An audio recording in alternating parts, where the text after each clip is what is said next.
জানিয়ে দেব রাত দিন 24 ঘন্টা হামলা, ইসরায়েলি বর্বরতার সর্বোচ্চ মাত্রা দেখছে গাজা।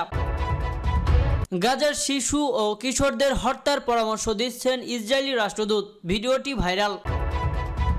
আরও জানিয়ে দেব ভোরে গাজায় বোমা হামলা ইসরায়েলের, নিহত হয়েছেন আরও 17 জন। সর্বশেষ জানিয়ে দেব খামেনির সঙ্গে যোগাযোগের চেষ্টা করছেন ট্রাম্প। শুনছিলেন সংবাদ শিরোনাম, এবার জানিয়ে দেব বিস্তারিত। অস্ট্রিয়ায় নিযুক্ত ইসরায়েলের রাষ্ট্রদূত জেভি ট্রুয়েটের গোপন একটি ভিডিও রেকর্ডিং ফাঁস হয়েছে। সেখানে তিনি জোর দিয়ে বলেছেন, গাজায় ফিলিস্তিনি শিশু কিশোরদের যদি অস্ত্র হাতে দেখা যায় তবে তাদের হত্যা করা উচিত। রুশ সংবাদ মাধ্যম আরটি জানিয়েছে, ভিডিও রেকর্ডিংটি গত সপ্তাহে সামাজিক যোগাযোগ মাধ্যমে ভাইরাল হয়েছে। 20 মার্চ তারিখের 2 মিনিটের এই গোপন ভিডিওটি স্থানীয় ইহুদি সম্প্রদায়ের সঙ্গে রুয়েটের রুদ্ধদ্বার বৈঠকের সময় ধরা পড়েছে বলে মনে হয়। ভিডিওতে রাষ্ট্রদূতকে ফিলিস্তিনি এলাকায় বেসামরিক হতাহতের খবর না প্রকাশ করতে শোনা যায়। তিনি বলেন, গাজায় কেউ নিরপেক্ষ নয়।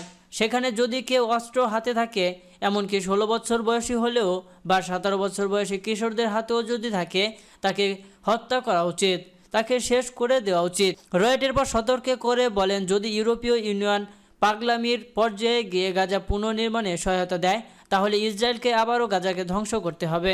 বৈঠকে ভিডিও যিনি রেকর্ড করেছেন, সামাজিক যোগাযোগ মাধ্যমে প্রচারিত এক বিবৃতিতে তিনি রাষ্ট্রদূতের মন্তব্যের নিন্দা জানিয়ে বলেছেন, মিস্টার রোয়েট যখন এই বক্তব্য দিচ্ছিলেন তখন তার শান্ত কণ্ঠ দেখে আমার বমি বমি লাগছিল।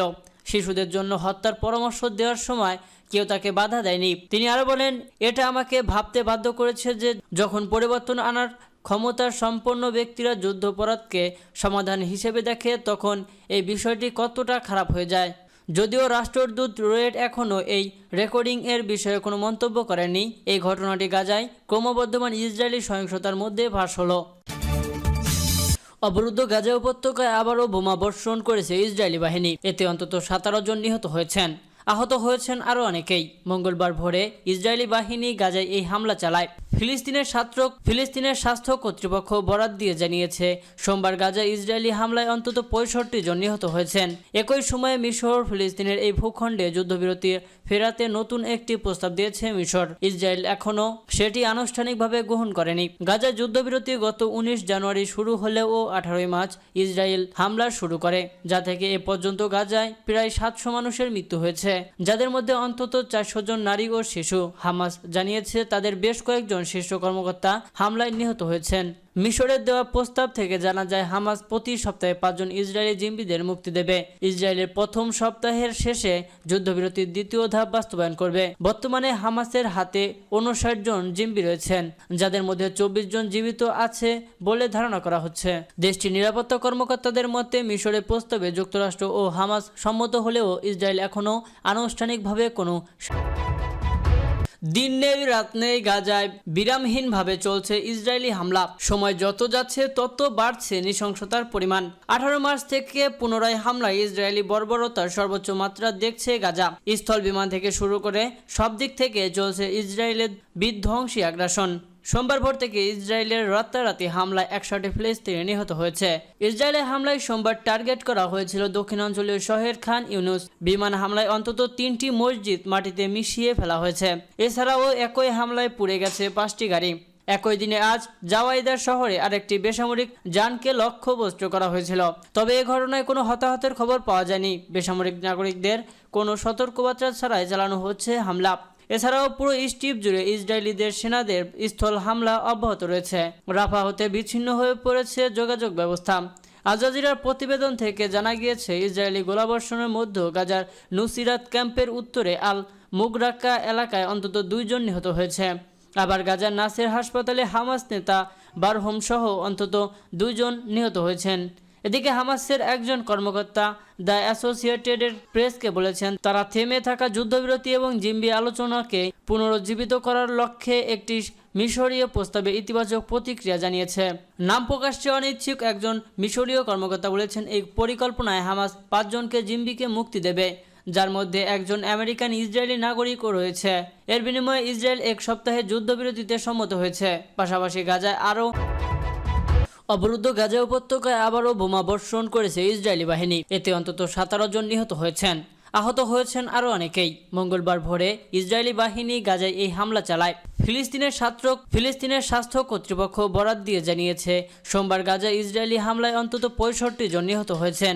একই সময়ে মিশর ফিলিস্তিনের এই ভূখণ্ডে যুদ্ধবিরতি ফেরাতে নতুন একটি প্রস্তাব দিয়েছে মিশর। ইসরায়েল এখনও সেটি আনুষ্ঠানিকভাবে গ্রহণ করেনি। গাজায় যুদ্ধবিরতি গত 19 জানুয়ারি শুরু হলেও 18 মার্চ ইসরায়েল হামলা শুরু করে, যা থেকে এ পর্যন্ত গাজায় প্রায় 700 মানুষের মৃত্যু হয়েছে, যাদের মধ্যে অন্তত 400 জন নারী ও শিশু। হামাস জানিয়েছে তাদের বেশ কয়েকজন শীর্ষ কর্মকর্তা হামলায় নিহত হয়েছেন।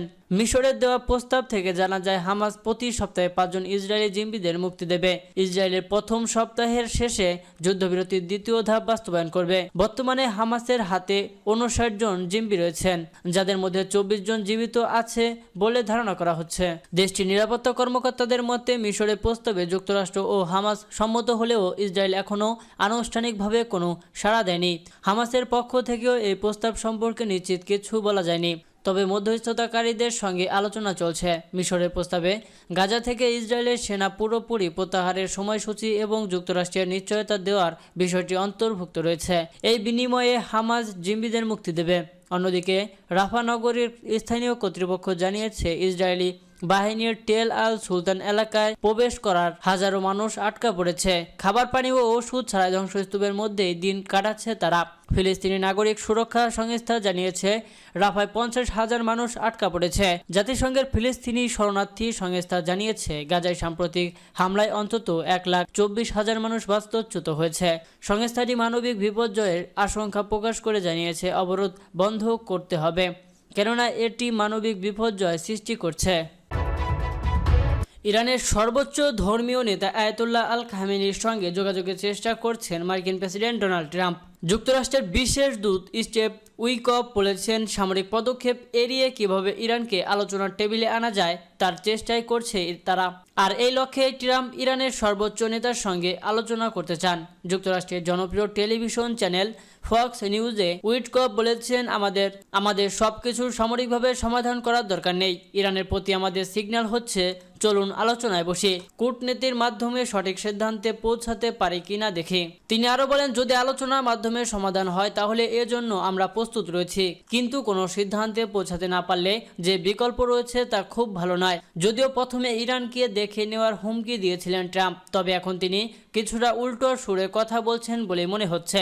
চলতি মাসের শুরুর দিকে ট্রাম্প জানিয়েছেন খামেনিকে সতর্ক করে দিয়ে চিঠি পাঠিয়েছেন তিনি, হয় চুক্তিতে রাজি হন, না হলে সামরিক হামলার শিকার হন। ইরানকে ঠিক এই দুই অপশনই বেছে নিতে বলেছিলেন ট্রাম্প, কিন্তু আলোচনার প্রস্তাব নাকচ করে দেন খামেনি। তার ভাষায় যুক্তরাষ্ট্রের প্রতারণার ফাঁদে পা দিলে ইরানের উপর নিষেধাজ্ঞার ফাঁস আরও শক্ত হবে।